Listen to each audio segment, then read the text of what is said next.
So this is the Nike SB Ishod One Pro model shoe. It's probably one of like the most hyped up shoe releases for a pro skater in a really long time. There's lots of new technology built into the shoe, and more than anything, I think we all just thought Ishod One deserved to have his pro model shoe, you know, years ago, and we were kind of wondering why it was taking so long. So when this finally got announced, I tried to get my hands on it as quick as I could. As soon as I got them in my hands, I was super hyped on the way that they looked, the way that they felt, but the real test is how they skate. So now that I've skated these for over a week, I wanted to give my 1 week update and talk about what I'm liking about the shoes and what things about the shoes I'm kind of concerned about moving forward as I skate these through for the full duration of their life. So before I get into the strengths and weaknesses of the shoe, if you do like these videos, make sure to like, comment, subscribe, do all those things that help the channel grow. If you want to see it grow and you want to see my videos get out there to more people, I really appreciate that. But I'm going to start by talking about what I like the most about these shoes, and then at the end of the video I'm going to talk about what are the maybe weaknesses, potential areas of concern. So make sure you watch all the way until the end. So the biggest thing that I loved about these shoes definitely has to be the balance of foot protection and board feel. So I personally really like skating slip-on shoes. Like, I love feeling super connected to my board, but where that kind of cuts back against you is, although you feel more connected, you feel really vulnerable. And so when I skate thicker shoes, even though I feel less connected to my board, I'm willing to try things that I would never try in a million years with slip-on shoes. And so what these shoes do is they really kind of bridge the gap between vulcanized slip-on type shoes and then big puffy cup sole shoes, and kind of create something in the middle in really a way that I feel like no other shoe ever has. I feel like the Vans Kyle Walker have tried to do the same thing, make a cup sole that feels like a Volk, but those to me were still too thin, and I still really like those shoes, but I feel like this shoe does an even better job of creating a cup sole shoe with that stability and with that foot protection, but that still feels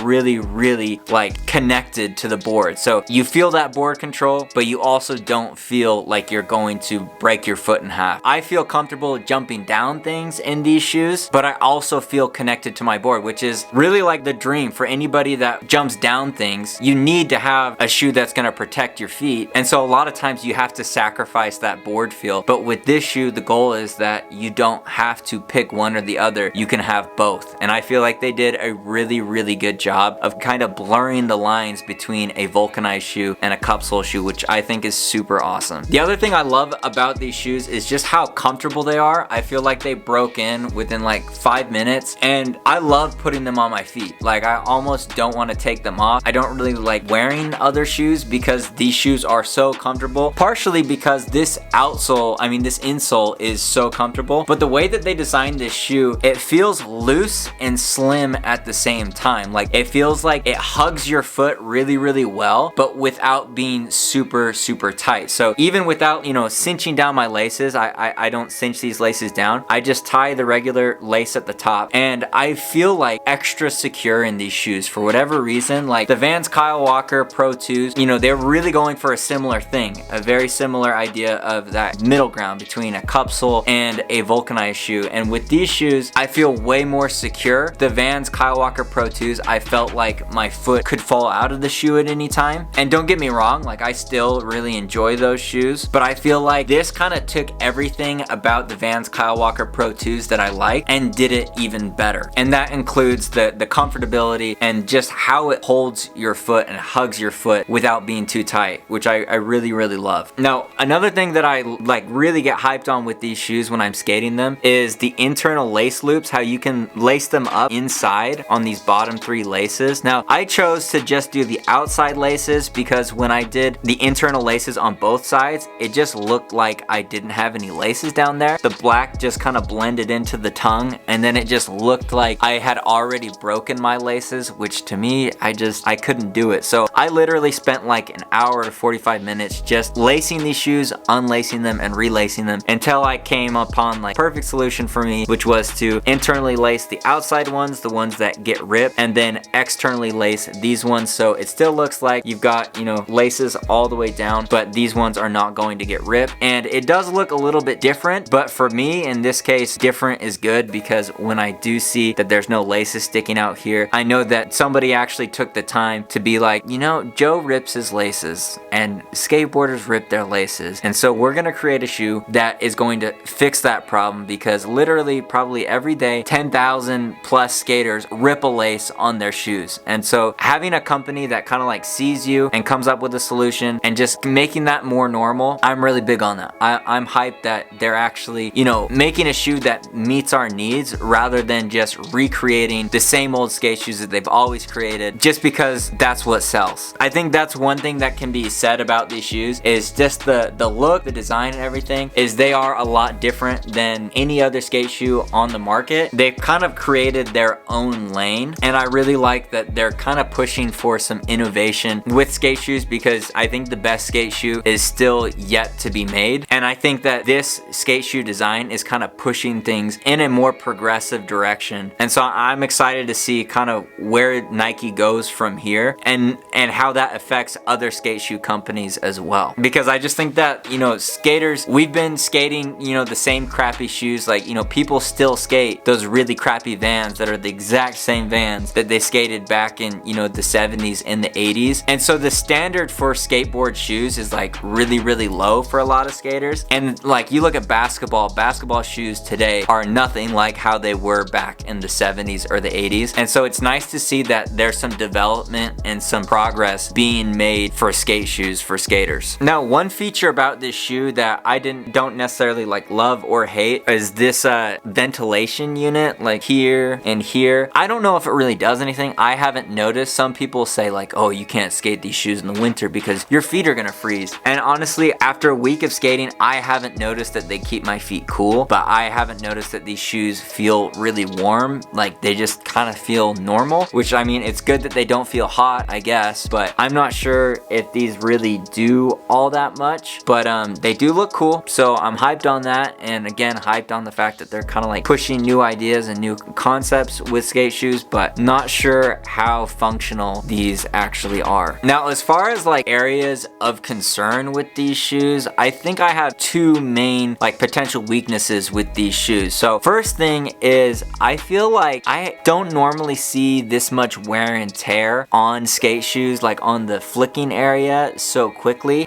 Yeah, I don't know how this is gonna work out over the long term, because sometimes when you get a pair of shoes and you start doing kick flips, they wear down really quick and then they just stop wearing, and then they just kind of like stay, you know, about like this for a really, really long time, and then finally they like give out. So I am seeing like kind of early signs of wear on these, which is maybe a little bit concerning, but I'm not sure how that's gonna play out over the next, you know, 3 to 4 weeks. But my main thing is that these shoes are $100, right? That is more than I've ever spent on skate shoes ever, okay? Like, I don't like spending a lot of money on my skate shoes because of this. They're going to break. And so the fact is, if I'm spending $100, I want to feel like I'm skating a $100 skate shoe, and I want the durability of a $100 skate shoe. So this does kind of concern me. I think I'm a little bit more sensitive to it because I've spent more money on these shoes. I just want to make sure that I'm getting my money's worth. The other area of concern is again, this tread is super, super thin, and I normally will wear out this part on my left toe, or my right toe. Left or right? I think it's my right, because I kind of like get on my board and I like shuffle my feet when I'm setting up for tricks. Anyway, so that is one thing that I am concerned about. Because this tread is so thin, there's not really a lot of meat. And so my main thing that I'm worried about is that these shoes are made more for performance than they are for durability. And I know that in other sports,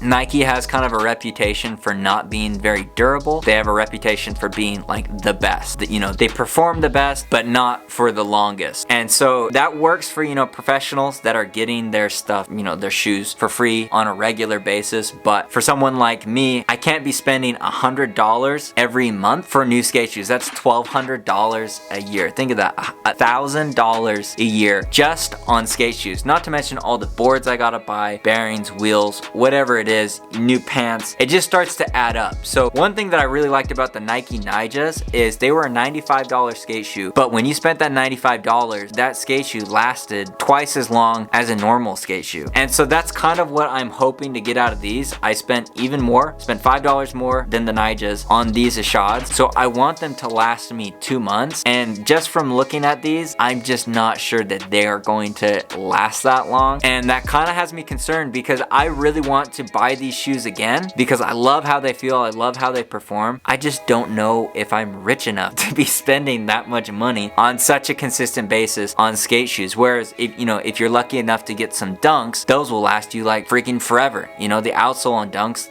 just never goes away. So I don't know. That's my main concern, this flicking point and then the bottom of the shoe. Is that gonna last 2 months? I have my doubts, but I will keep you guys updated when I'm done skating these shoes. I will do a full review and let you know my overall consensus of whether or not these shoes are worth buying. My guess is that I'm gonna be here in another 3 weeks or something, and I'm probably gonna say to you, yeah, I would try them once just to feel what it's like to skate in Ishod's shoes and, you know, kind of treat yourself once. But I'm not sure if this is a shoe that I'm gonna continuously buy and buy and buy. Whereas like the Nike SB Force 58s, very similar to this shoe, but $25 cheaper. So I don't know. I think at the end of skating this shoe, I'm gonna buy some Force 58s and I'm gonna put this insole in it, and I think I might end up with a very similar experience to this Nike Ishod, but with the Force 58, and I'm gonna keep $25 in my pocket. So that's just my guess. Let me know in the comments below if you're skating the Nike Ishod, what you think. What do you guys think about the look of these shoes? I personally really vibe with them. I'm happy I got them, just not sure whether or not they're gonna be here in a month. I really hope that they are going to be. I really want them to be durable. I really want them to be worth my money because I do want to get them again. There's just so much to love about these shoes, but at the end of the day, for a regular skater like you or me, we are literally buying shoes with the intention of destroying them with our skateboards. So it's just really hard to justify. So I hope you guys liked that format of me just on you. Remember to make every single day a Friday. Head over to the Friday warehouse, pick yourself up a Friday hoodie to support the channel. Keep chilling the most, and I will see you in the next video. Peace.